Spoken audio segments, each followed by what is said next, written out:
Some days there is just nothing left to give. The news, the external noise, the constant pull of expectations, it absolutely drains us. And when the jar of F's is empty, what then? In this episode, we dive into the tender truth of depletion, the shame, the permission, and the reclamation that happens when we stop forcing ourselves to care about everything. It's an honest exploration of our capacity limits, how much compassion we can hold, and how to choose when to care and when to turn inward. Consider sharing this one with someone you know who might be struggling with how many F's are left in their jar.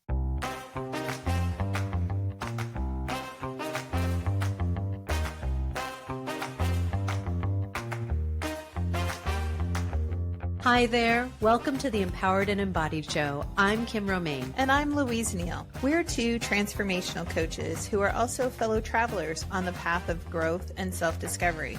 And we're inviting you along for the ride. That's right. We're right here in the trenches with you, navigating the ups and downs of life. And each week we'll be sharing our own experiences, bringing you conversations with amazing guests, and exploring insights and strategies that have helped us find more clarity, confidence, and ease in our lives. And trust us, we do not have it all figured out. We're learning and growing right alongside you. So if you're ready to rise above the chaos, doubt, and confusion that sometimes life throws our way and step into a more empowered and embodied version of yourself, then you're in the right place. Let's get started.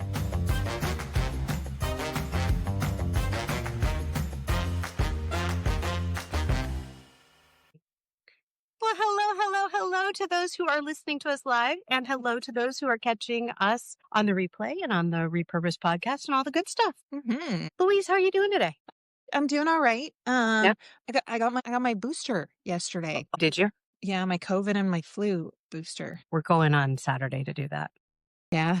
Yeah. Whew. Yeah. So just a little achy, but pretty good otherwise. Good. So let me ask you this. You have any F's to give today? Not a lot, actually. No. Why not? I think I'm feeling a little depleted. And I don't know if it's like I have a jar of fucks to give away. Mm-hmm. It's empty. You do have a bag of fucks. But yeah, I'm feeling a little bit depleted today, and I don't want to give any more away. I mean, that makes sense. Where did they all go?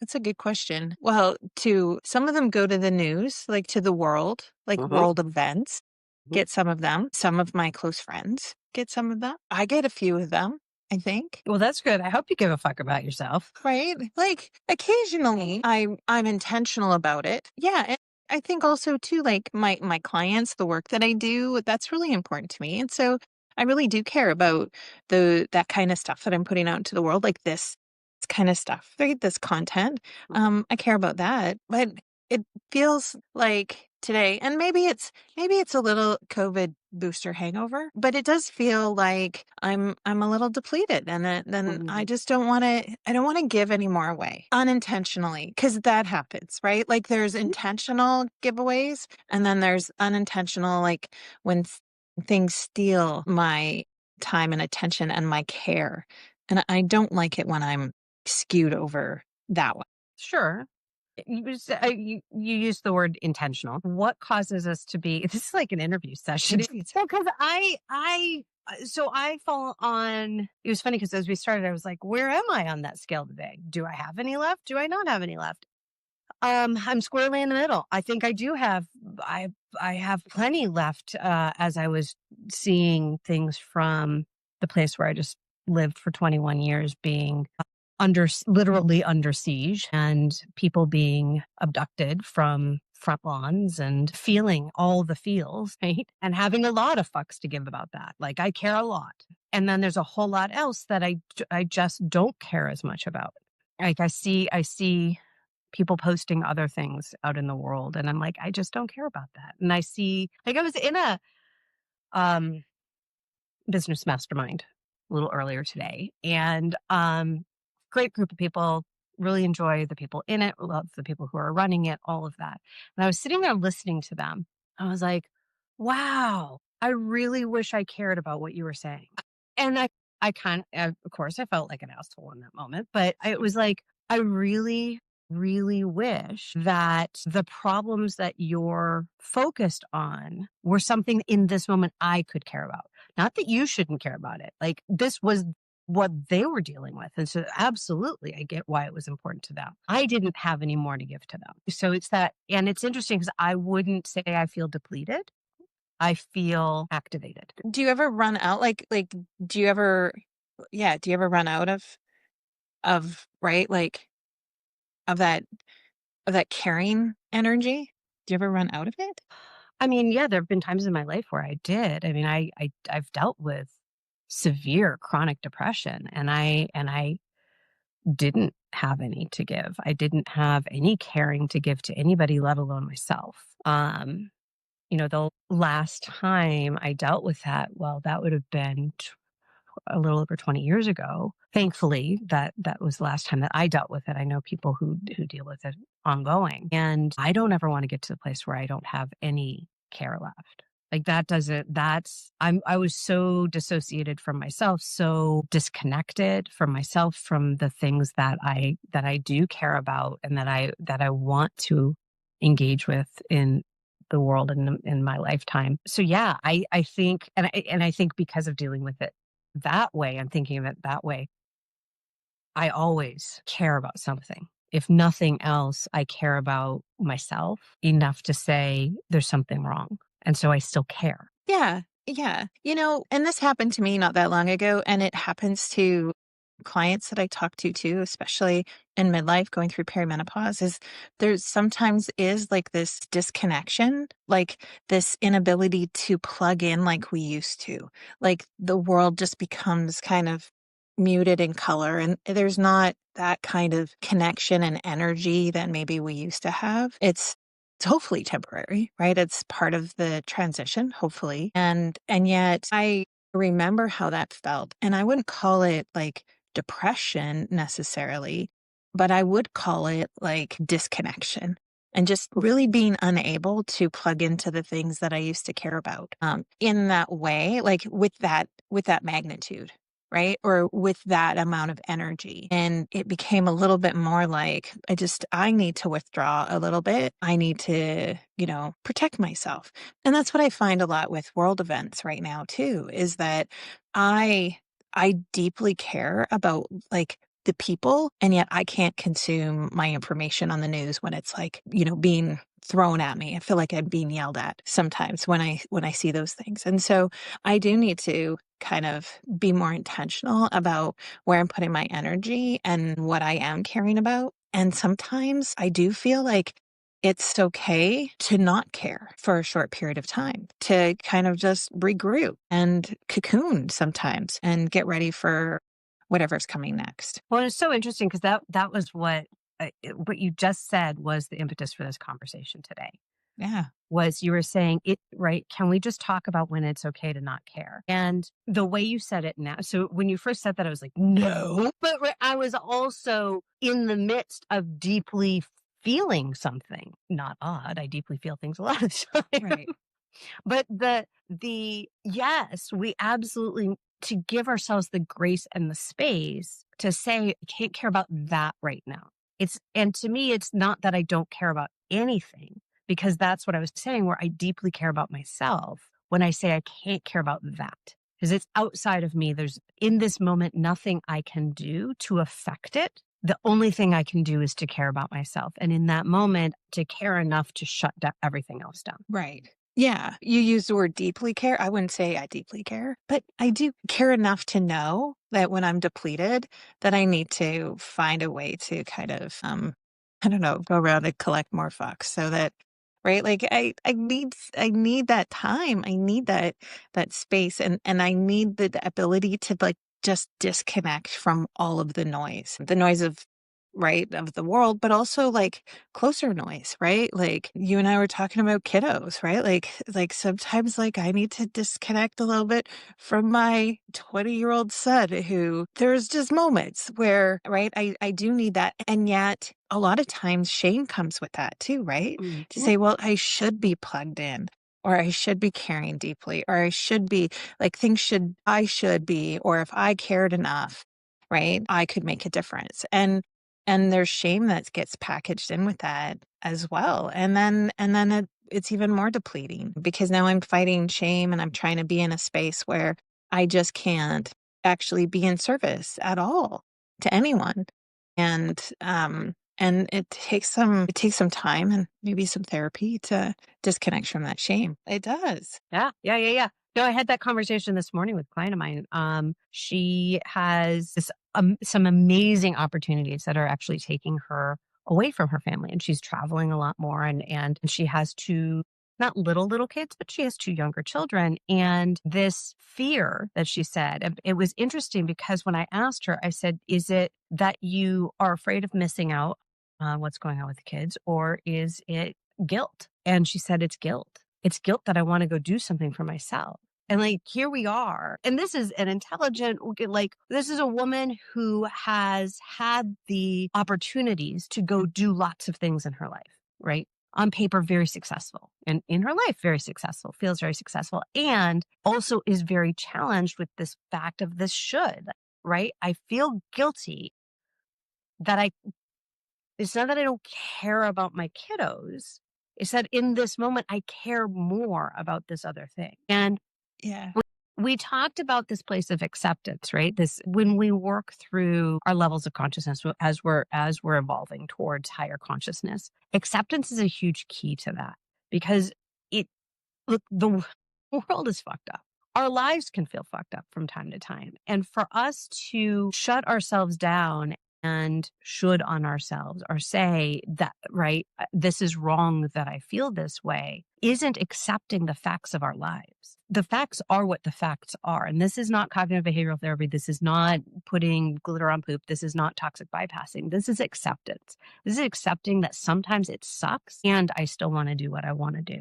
And there's an opportunity I can follow. And so understanding where our values, deeper than our values, where our devotions, what are we truly devoted to in this moment on this part of our journey, is what allows us to come a little bit more into that place of acceptance and understanding that it is challenging for us to do all the things, be all the things that we won't want to in this lifetime, or that others have expectations of us on. I don't know if I said that right, but that place of, right, it's internal and external expectations, and accepting that sometimes we have to say that can't happen right now because this is happening is really, really important for us to be able to release and let go of the guilt, the shame, the fear, the worry. And I think that's where it gets to that place of I care, but I'm not going to care about that right now. Yeah. I think too, like, it's not a competition, right? Like, it's not like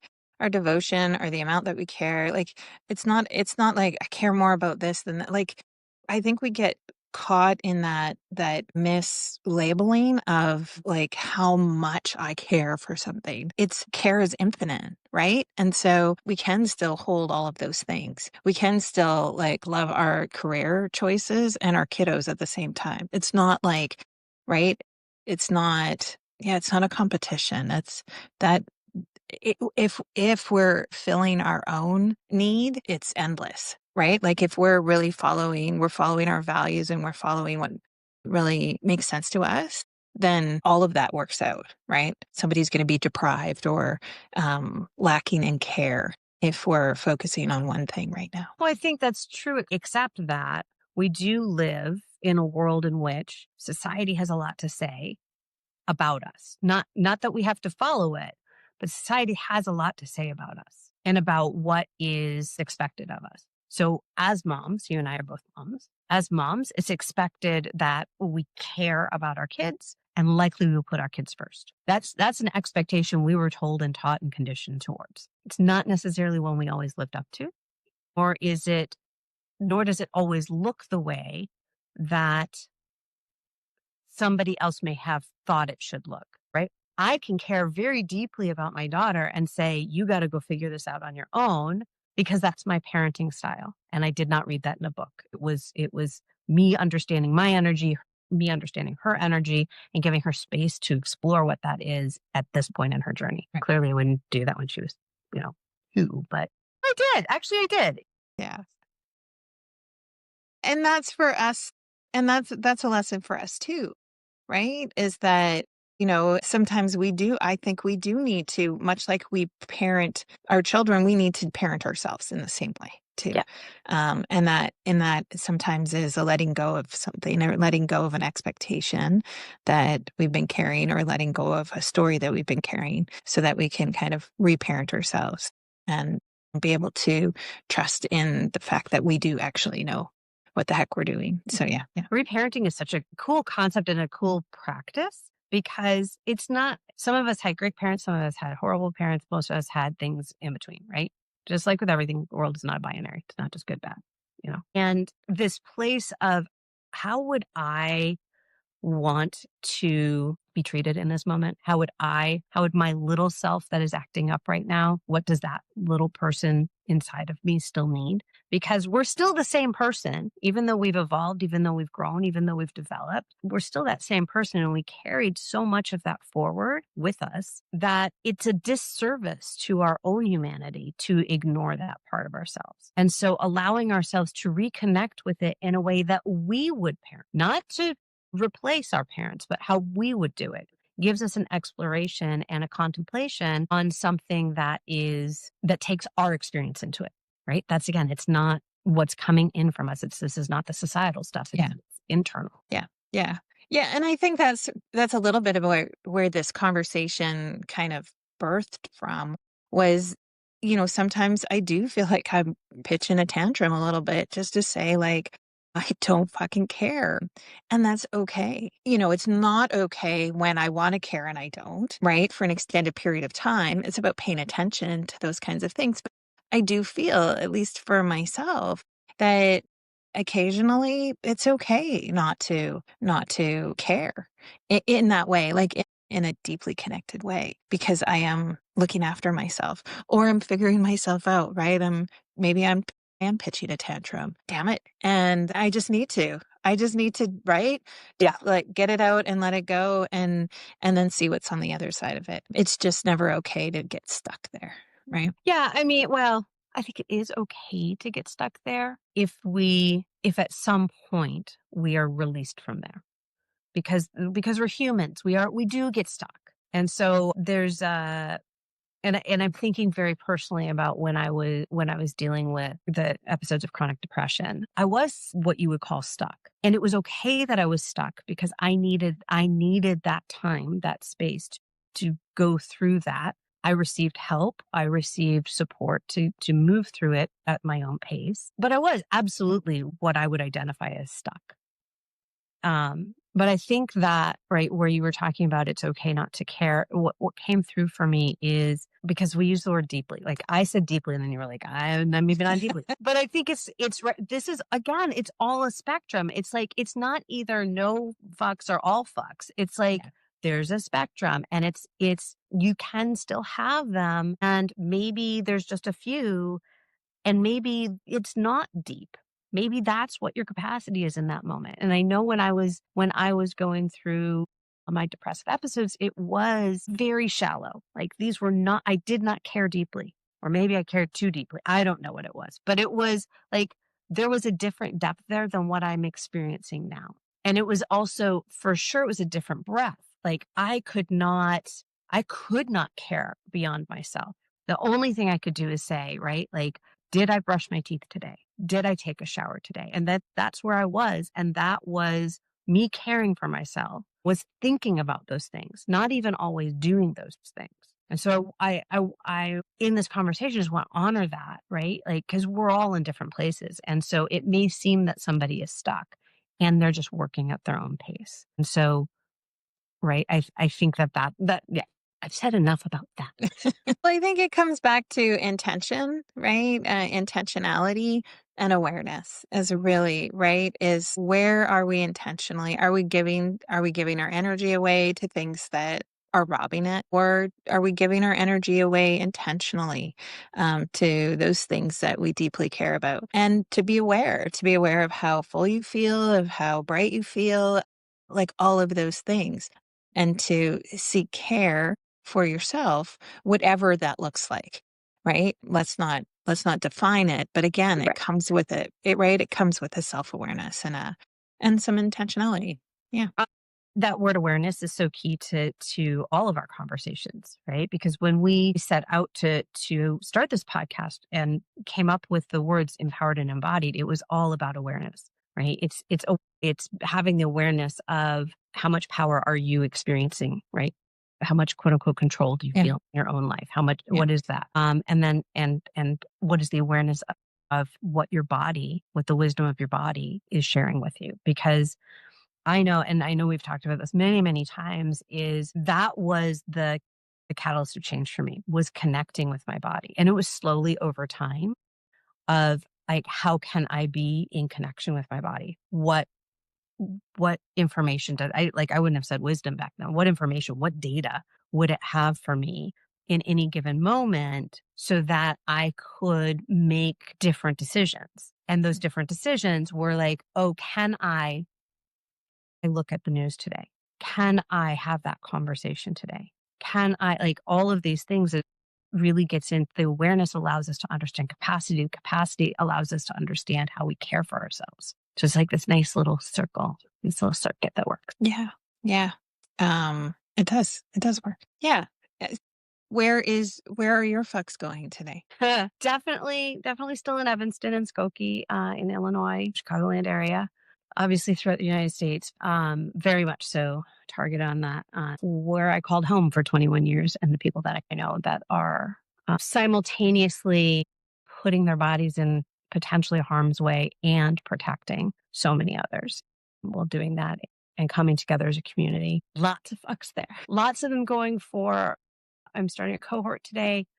And I'm really excited about that. So like on the other end of the spectrum, so lots of fucks that clearly like this deep sadness that and anger that I feel, and then this joy that I have and excitement that I have for the 9 people who are coming into this small cohort, this intimate cohort, that I'm starting inside of this.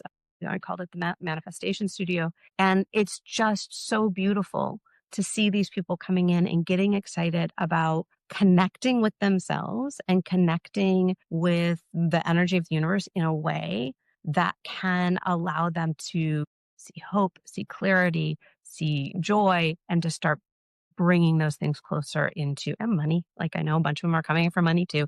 Like all of that is coming in. So it's again, it's a spectrum. So in this moment, that's where a lot of my fucks are going, always to my family, right? Mm-hmm. How about for you? Where are yours today? I have a dear friend who's going through a diagnosis right now. And so that's really, really, really challenging for me to see her struggling with this back and forth, worst case, best case scenario that we go through when we just don't know what's going on. And so I care deeply about supporting her through that, and what does that look like? And I care about some of the conversations and things that I'm having, and the women that I'm talking to who are in this space of, like, I call it the struggle bus, like really struggling with where their attention and intention and awareness and all of that is going. And so I do care about that. That's about my capacity today. To be honest, I do feel like it's just in a few places, a few bright spots, and the rest, I guess, is for me. I like hearing that though, that last part, right? It's like, yeah, there's a whole lot to turn back on you. And so for those of you who are live, for those of you who are catching the replay, we'd love to know, where are your fucks going today? And how many do you have left? Because we know it is hard. It is hard to keep caring right now. I know for me, when we talk, and again, initially when Louise brought this idea to have this conversation, it was like, whoa, I don't want to have a conversation about not caring. And then it was a realization of, oh yeah, no, it's actually a really healthy conversation to have, is how much capacity do I have to care? And understanding that and having that awareness. So I think this is an invitation for all of us, for Louise and I for sure, and then for anybody who's tuning in, to understand where your capacity is, to have that awareness of how much and how deeply, right, that depth and breadth of what you're capable of caring for right now. And it's okay to bring those in closer for, for the time that you need it in closer. And ultimately to care for yourself, as I shared, right, with my history with depression, like that had to get really close, because if you don't care for yourself and you're not working through that process, it doesn't matter what's happening outside of you. It just doesn't. Right. Yeah. And what you feel today is different than what you feel tomorrow, or it's not, right? Like it's a moment in time, and to treat it as such, I think, is important too. Absolutely. Louise, Yeah. thank you for bringing this conversation to the forefront and for saying, no, I think it'll be a good one. It'll be a good one. Thank you. It was great. And I'm looking forward to hearing comments and whatever else, folks, you've got on your mind. Please let us know. Take care, everyone. Bye. Bye for now. And that's all for this week's episode of the Empowered and Embodied Show.